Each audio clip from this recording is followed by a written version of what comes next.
Hello students, welcome to SN Education class once again. In the last video, we had read summary and translation of this lesson, and in this video we will read important short and very short question answer that related of Marsham test. So let's start.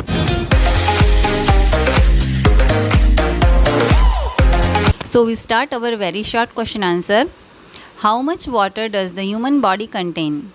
एक मानव शरीर में कितने percent water होता है, यानी कितना पानी शामिल होता है। The human body contain 71% water, ये आपने साइंस में पढ़ा होगा।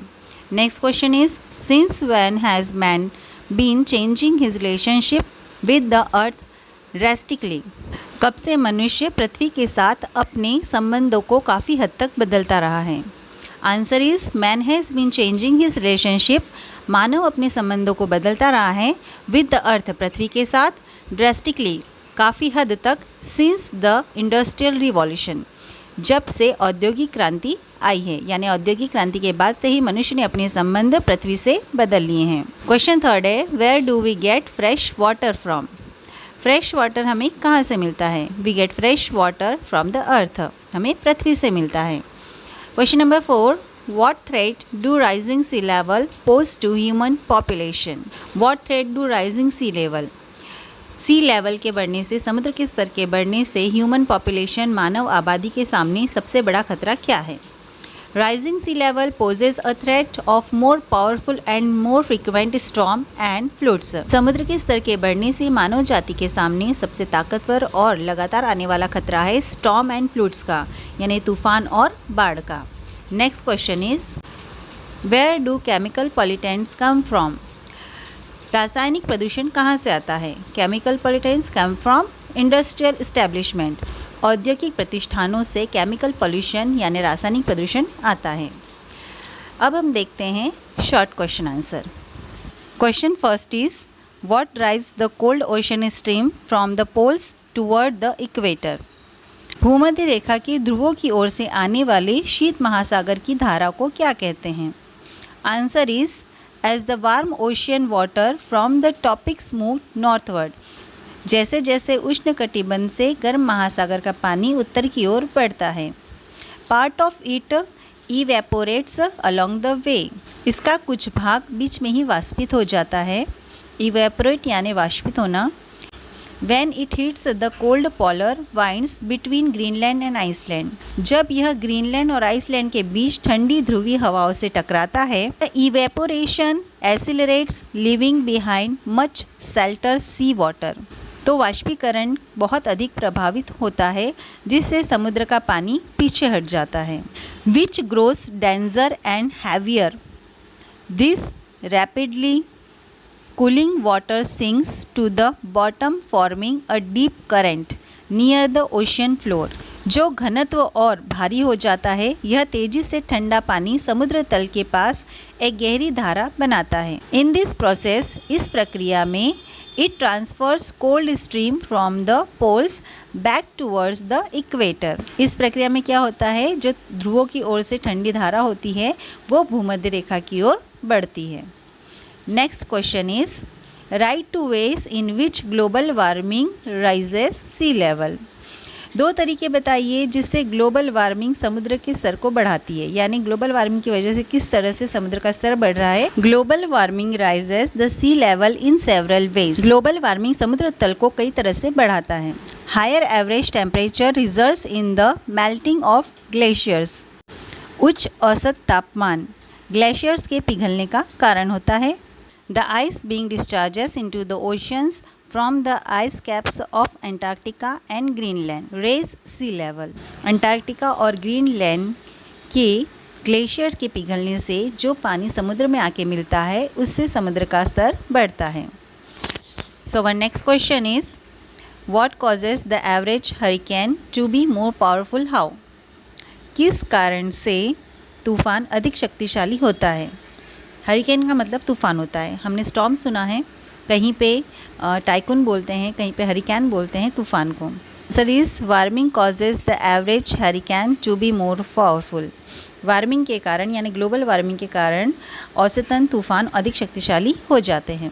The depth and warmth of the ocean top layer is the single most important factor is determining the speed of hurricane winds. महासागरों की सबसे ऊपरी परत की जो गहराई और गर्मी होती है वही कारण होता है तूफ़ानी हवाओं को तेज़ी से चलाने का। तूफ़ानी हवाएं जितनी तेज़ी से चलती है उन सब का कारण महासागर की सबसे ऊपरी परत की गर्मी होती है। Next question is how do the forest produce rain clouds. जो फॉरेस्ट होते हैं वो रेन क्लाउड्स कैसे बनाते हैं। Answer is forest produce rain clouds partly because of evapotranspiration. One वाष्पीकरण के कारण आंशिक रूप से वर्षा के बादल उत्पन्न करते हैं या बनाते हैं। Transpiration is the plant equivalent of sweat add to it the evaporation. वाष्पोत्सर्जन की क्रिया से स्वेट उत्पन्न होता है यानी वाष्प उत्पन्न होता है। एंड फॉरेस्ट में also attract rain by producing gases called terpene. जो फॉरेस्ट होते हैं वो भी वर्षा के लिए जो गैस प्रोड्यूस होती है उसे बनाते हैं जिसे हम टैरपिन कहते हैं। टैरपिन एक ऐसी गैस होती है जो वर्षा के बादलों को बनाने में सहायक होती है। And small amounts of a compound called dimethyl sulphide. और डाइमिथाइल सल्फाइड नामक एक यौगिक जो थोड़ी सी मात्रा में वनों में पाया जाता है। डाइमिथाइल सल्फाइड और टैरपिन के कारण ही वनों से वर्षा के बादल बनते हैं। Next question is describe the effects of chemical pollutants on Mankind.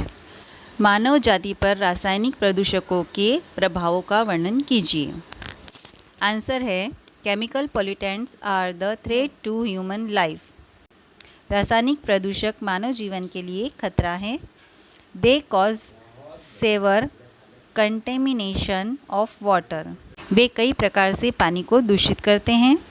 They pollute atmosphere several diseases like cholera, typhoid, dysentery and diarrhoea from both viral and bacteriological sources are caused by this pollutants. ये जो पानी के प्रदूषक हैं ये atmosphere में वातावरण में मिलते हैं और कई प्रकार की बीमारियां फैलाते हैं। इसके वायरल और बैक्टीरियल इफ़ेक्ट से हैजा, टाइफाइड, पैचिस, डायरिया जैसी कई बीमारियां होती हैं।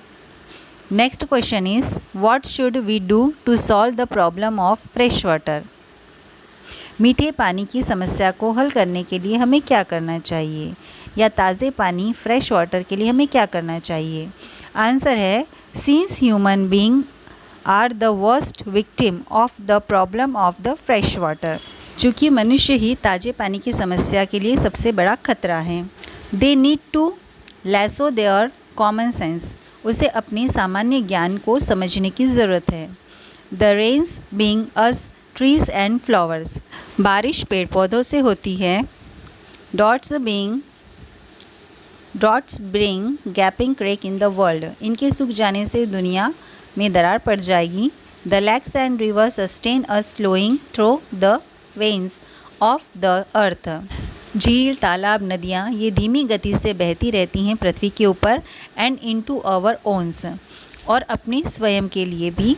सो we must be aware to take care to let them flow back out as pure as they cam.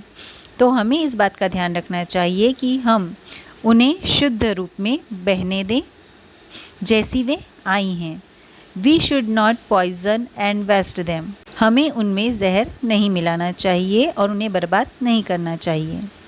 Next question is where do chemical pollutants came from. रासायनिक प्रदूषक कहाँ से आते हैं, ये हमने लास्ट क्वेश्चन में भी पढ़ा था। The dramatic change in our relationship to the earth since the industrial revolution cause profound damage to the global water system. औद्योगिकरण के बाद पृथ्वी के साथ हमारे जो संबंध है वो नाटकीय रूप ले चुके हैं। मतलब हम पृथ्वी की केयर नहीं करते हैं और जो वैश्विक जल प्रणाली है यानी जल से जुड़े जितने भी संसाधन हैं उनको गहरा नुकसान पहुंचता है जिससे औद्योगिकरण के कारण। So the chemical pollutants came from industries. तो रासायनिक प्रदूषक सबसे ज़्यादा होता है उद्योगों से। ये थे हमारे आज के short and very short question answer. I hope कि आपको क्वेश्चन आंसर समझ आए होंगे।